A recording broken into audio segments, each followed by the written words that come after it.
Hi everyone, எல்லாருக்கும் வணக்கம். Welcome to my channel மன்சட்டி விச் மீன்ஸ் மட் பாட். இன்றைக்கி நம்ம சேனலில் செய்ய போகிறது ஒரு டிஃப்ரெண்ட் அண்ட் டேஸ்டியான ரெசிபி.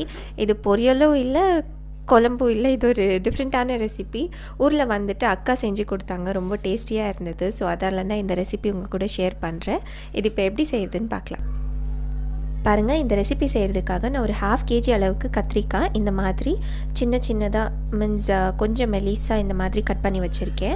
இது வந்துட்டு ரொம்ப பெருசாக போட்டிங்கன்னா சீக்கிரமாக வேகாது, அதனால் இந்த மாதிரி மெலிசாக கட் பண்ணிக்கோங்க. இது செய்கிறதுக்கு முன்னாடி நீங்கள் சேனலை ஃபர்ஸ்ட் டைம் பார்க்குற மாதிரி இருந்தால் மறக்காமல் சப்ஸ்கிரைப் பண்ணுங்கள். அப்படியே பக்கத்தில் இருக்க பெல் ஐக்கன் கூட ப்ரெஸ் பண்ணுங்கள்.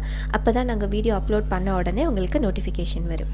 இப்போ நம்ம இதை தாளிக்கிறதுக்கு முன்னாடி நம்ம ஃபஸ்ட்டு எள்ளு வந்துட்டு அரைச்சி எடுத்துக்கணும். நான் ஒரு 1/4 கப் அளவுக்கு கருப்பு எள்ளு வறுத்துட்டு நம்ம அரைச்சி எடுத்துக்கலாம்.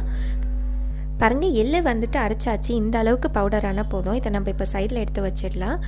செசமி சீட்ஸில் நிறைய ஹெல்த் பெனிஃபிட்ஸ் இருக்குது. ஸோ ஆன அளவுக்கு ஃபுட்டில் சேர்த்துக்கோங்க. அப்படியே சாப்பிட்டா கசப்பாக இருக்கும். ஸோ நான் இந்த மாதிரி அரைச்சி வந்துட்டு இந்த ரெசிப்பியில் சேர்க்குறேன்.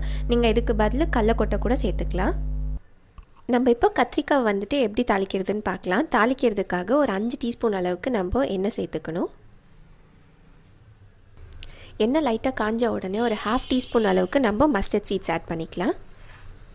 அது கூடவே 1/2 டீஸ்பூன் அளவுக்கு ஜீரா, அது கூடவே 1 டீஸ்பூன் அளவுக்கு நான் உளுத்தம் பருப்பு சேர்க்குறேன். எல்லாத்தையும் சேர்த்து உளுத்தம் பருப்பு கோல்டன் ஆகிற வரைக்கும் நம்ம ஃப்ரை பண்ணி எடுத்துக்கலாம். உளுத்தம் பருப்பு போட்டு நல்லா கோல்டன் கலர் ஆயிடுச்சு. இப்போ நம்ம 1 கப் அளவுக்கு குட்டி குட்டியாக கட் பண்ண ஆனியன் சேர்த்துக்கணும். அது கூடவே குட்டி குட்டியாக கட் பண்ண கார்லிக் வந்துட்டு நான் ஒரு 5 cloves அளவுக்கு குட்டி குட்டியாக கட் பண்ணி வச்சுருக்கேன். தேவையான அளவுக்கு நம்ம கருவேப்பிலை சேர்த்துக்கலாம். எல்லாத்தையும் சேர்த்து 1 minute நம்ம ஆயிலில் நல்லா ஃப்ரை பண்ணி எடுத்துக்கணும். நீங்கள் கார்லிக் வந்துட்டு கொஞ்சம் அதிகமாக சேர்த்துக்கோங்க, ஏன்னா கார்லிக்கில் நிறைய ஹெல்த் பெனிஃபிட்ஸ் இருக்குது. இந்த மாதிரி ரெசிப்பியில் நீங்கள் அதிகமாக சேர்த்திங்கன்னா சாப்பிடக்குள்ளே கூட ரொம்ப டேஸ்டியாக இருக்கும். இது ஃப்ரை பண்ணுறதுக்குள்ளே நீங்கள் சேனல் ஃபர்ஸ்ட் டைம் பார்க்குற மாதிரி இருந்தால் மறக்காமல் சப்ஸ்கிரைப் பண்ணுங்கள். அப்படியே பக்கத்தில் இருக்க பெல் ஐக்கன் கூட ப்ரெஸ் பண்ணுங்கள். அப்போ தான் நாங்கள் வீடியோ போஸ்ட் பண்ண உடனே உங்களுக்கு நோட்டிஃபிகேஷன் வரும். பாருங்கள், ஆனியன் வந்துட்டு நல்லா ஃப்ரை ஆகிடுச்சு. இப்போ நம்ம கட் பண்ணி வச்சுருக்கிற கத்திரிக்காய் வந்துட்டு இதில் சேர்த்துடலாம். நம்ம கத்திரிக்காய் சேர்த்த உடனே எல்லாத்தையும் சேர்த்து நம்ம ஒரு வாட்டி நல்லா மிக்ஸ் பண்ணிக்கணும். கத்திரிக்காய் வந்துட்டு ஆயிலில் ஒரு 3 to 4 minutes நல்லா வேக வைக்கணும். அப்போ தான் டேஸ்ட் வந்துட்டு நல்லாயிருக்கும். நம்ம இந்த மாதிரி மெலிசாக கட் பண்ணி போட்டுருக்கிறதால கத்திரிக்காய் வேக வந்துட்டு ரொம்ப டைம் எடுக்காது. பாருங்கள், கத்திரிக்காய் வந்துட்டு ஒரு 3 to 4 minutes நல்லா ஃப்ரை பண்ணியாச்சு. கலர் வந்துட்டு நல்லா சேஞ்ச் ஆகிருக்கு. இப்போ நம்ம இதுக்கு தேவையான டொமேட்டோ வந்துட்டு சேர்த்துக்கலாம். நான் 3 டொமேட்டோ குட்டி குட்டியாக கட் பண்ணி வச்சுருக்கேன். அது கூடவே தேவையான அளவுக்கு உப்பு, 1 டீஸ்பூன் சாம்பார் பவுடர். இது வந்துட்டு வீட்டில் செஞ்ச சாம்பார் பவுடர், நீங்கள் கடையிலேருந்து வாங்கினது கூட நீங்கள் ஆட் பண்ணலாம். 1/2 டீஸ்பூன் அளவுக்கு மஞ்சள் பொடி. இது எல்லாத்தையும் சேர்த்துட்டு நம்ம ஒரு வாட்டி மூடி போட்டுடலாம். மூடி போட்டு ஒரு 2 minutes நல்லா வேக வைக்கணும். அப்போ தான் டொமேட்டோ வந்துட்டு நல்லா வேகும். டொமேட்டோ போட்டதுக்கப்புறம் 2 minutes வெந்துட்டு இருக்குது. இப்போ நம்ம மூடி வந்துட்டு எடுத்துடலாம்.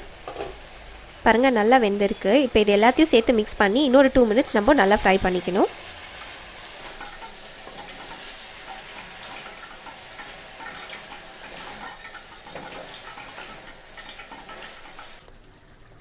பாருங்கள், கத்திரிக்காய் வந்துட்டு 2 to 3 minutes நல்லா ஃப்ரை பண்ணியாச்சு. இப்போது இதுக்கு நம்ம 1 கப் அளவுக்கு தண்ணி சேர்த்துக்கலாம். தண்ணி சேர்த்துட்டு மிக்ஸ் பண்ணி தண்ணியை வந்துட்டு நல்லா கொதிக்க விடணும். இது இன்னொரு 2 minutes தண்ணி கொதிக்கிட்டோம். லாஸ்ட்டாக நம்ம செசமி சீட்ஸ் பவுடர் வந்துட்டு ஆட் பண்ணிக்கலாம்.